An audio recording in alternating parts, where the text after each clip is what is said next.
Dans ce chapitre 4, l'auteur explique comment la compréhension de l'historique des taxes et du rôle des entreprises constitue l'un des plus grands avantages des riches. À travers l'enseignement de son Père riche, il remet en question l'idée populaire selon laquelle les impôts servent à prendre aux riches pour donner aux pauvres, une vision inspirée du mythe de Robin des Bois. Contrairement à cette croyance largement répandue, l'auteur soutient que ce système pénalise surtout la classe moyenne et, à terme, les plus pauvres. Historiquement, les taxes sur le revenu n'existaient pas de façon permanente en Angleterre et aux États-Unis. Elles furent d'abord instaurées temporairement pour financer des guerres, puis rendues permanentes à la fin du XIXe siècle en Angleterre et en 1913 aux États-Unis. À l'origine, ces impôts visaient uniquement les riches, ce qui facilita leur acceptation par la majorité de la population. Cependant, une fois que le gouvernement eut accès à cette source de revenus, son appétit financier grandit, étendant progressivement la charge fiscale à la classe moyenne, puis aux plus pauvres. Le père riche explique que le gouvernement et les entreprises fonctionnent selon des logiques opposées. Le succès gouvernemental est souvent mesuré par l'augmentation des budgets et des effectifs, tandis que dans le monde des affaires, la performance repose sur la réduction des coûts et l'efficacité. Plus l'État grossit, plus il exige de recettes fiscales pour se maintenir, ce qui alourdit le fardeau des contribuables ordinaires. Face à cette situation, les riches ne restent pas passifs. Ils comprennent le pouvoir des structures juridiques, notamment des sociétés, qui leur permettent de limiter les risques, de réduire légalement leur imposition et de protéger leur patrimoine. Une entreprise, loin d'être un bâtiment ou une usine, est avant tout une entité juridique offrant des avantages fiscaux considérables, comme la possibilité de déduire certaines dépenses avant impôt. Cette connaissance financière, rarement enseignée à l'école, donne aux riches un avantage décisif sur les pauvres et la classe moyenne. L'auteur met en contraste les visions de ses deux pères, l'un, socialiste et fonctionnaire, croyait sincèrement au rôle du gouvernement pour aider la société. L'autre, capitaliste, considérait que le véritable pouvoir résidait dans la maîtrise de l'argent et des règles qui l'encadrent. Cette opposition l'amena à conclure que le manque d'éducation financière enferme les individus dans un système où ils travaillent principalement pour payer des impôts. La leçon centrale du chapitre est que le savoir, c'est le pouvoir. Ceux qui apprennent à faire travailler l'argent pour eux, notamment à travers les entreprises et les investissements, conservent le contrôle. À l'inverse, ceux qui dépendent uniquement d'un salaire restent vulnérables. Pour l'auteur, comprendre les règles du jeu financier est essentiel pour atteindre l'indépendance et éviter d'être écrasé par le poids des taxes. Dans ce 5e chapitre, l'auteur développe l'idée centrale selon laquelle la richesse ne provient pas uniquement du travail acharné ou de l'intelligence académique, mais surtout de l'audace, de la créativité et de l'intelligence financière. Il illustre cette thèse par des exemples historiques, des observations personnelles et des expériences pédagogiques, afin de montrer que les riches ne travaillent pas simplement pour l'argent. Ils le créent. Le chapitre s'ouvre sur l'exemple emblématique d'Alexander Graham Bell. Après avoir breveté le téléphone, Bell tenta de vendre son invention à Western Union pour 100 000 $, une somme jugée ridicule par les dirigeants de l'époque. Leur refus donna naissance à une industrie de plusieurs milliards de dollars. Ce récit illustre un thème fondamental. Dans le monde réel, ce ne sont pas toujours les plus brillants intellectuellement qui réussissent, mais ceux qui osent agir et prendre des risques. En contraste, l'auteur évoque un reportage sur des travailleurs licenciés, prisonniers de la dépendance à leur emploi, et de la peur de perdre leur sécurité financière, soulignant ainsi la fragilité de ceux qui ne disposent que d'un salaire. Fort de son expérience d'enseignant depuis 1984, l'auteur constate que la majorité des individus possèdent un immense potentiel, mais sont freinés par le doute de soi et la peur de l'échec.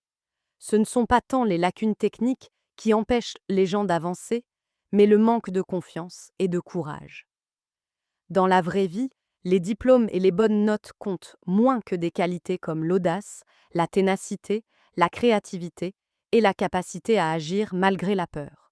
Selon l'auteur, le véritable génie financier repose sur une combinaison de connaissances techniques et de courage. La peur excessive étouffe ce génie. C'est pourquoi il encourage ses étudiants à prendre des risques calculés et à transformer leur peur en moteur d'action. Développer son intelligence financière permet avant tout d'avoir davantage de choix. Ceux qui refusent de se former financièrement restent dépendants d'une seule option: travailler dur pour un salaire. L'auteur insiste sur le fait que nous vivons une période de bouleversement majeur. L'ère de la Terre, puis celle des usines, ont laissé place à l'ère de l'information. Aujourd'hui, la richesse appartient à ceux qui savent obtenir, interpréter et utiliser l'information rapidement. Cette nouvelle réalité crée autant de nouveaux millionnaires que de laissés pour compte. Ceux qui s'accrochent à de vieux idéaux, sécurité de l'emploi, stabilité, travail acharné, risquent d'être dépassés par le changement. Pour enseigner ces concepts, l'auteur a créé le jeu Cash Flow, un outil pédagogique permettant de comprendre concrètement le fonctionnement de l'argent, la relation entre le bilan, l'état des résultats et les flux de trésorerie. À travers le jeu, les participants découvrent comment sortir de la foire d'empoigne, le cycle travail-salaire-dépenses, pour accéder à l'indépendance financière. Le jeu agit comme un miroir révélant les comportements, les peurs et les croyances des joueurs face à l'argent. L'exemple d'une femme récemment divorcée montre comment le rejet des chiffres et de la compréhension financière peut conduire à la frustration et à la colère. En prenant conscience de ses erreurs passées et de son ignorance financière, elle réalise que son manque d'implication dans les finances de son couple l'a rendue vulnérable. Cette prise de conscience illustre le message clé. Le monde, comme un jeu, nous renvoie constamment une rétroaction. Encore faut-il accepter de l'écouter. L'auteur souligne que les riches sont généralement créatifs et capables de voir des opportunités là où d'autres ne voient que des obstacles. Beaucoup de gens attendent la bonne occasion, d'autres la voient sans avoir les moyens de la saisir, et d'autres encore passent à côté sans même la reconnaître. L'intelligence financière consiste précisément à multiplier les options et à savoir transformer une situation défavorable en opportunité. Un long exemple immobilier démontre concrètement comment l'argent peut être créé avec peu, voire aucun capital initial. En achetant des biens sous-évalués lors de faillite et en les revendant intelligemment, l'auteur parvient à générer des actifs importants et des revenus récurrents, tout en minimisant les impôts grâce à une structure d'entreprise. Cet exemple oppose clairement l'épargne traditionnelle, lente et lourdement taxée, à l'investissement créatif fondé sur l'intelligence financière. Enfin, l'auteur rappelle que l'argent n'est pas réel, il est une convention, une idée. L'actif le plus puissant est l'esprit humain.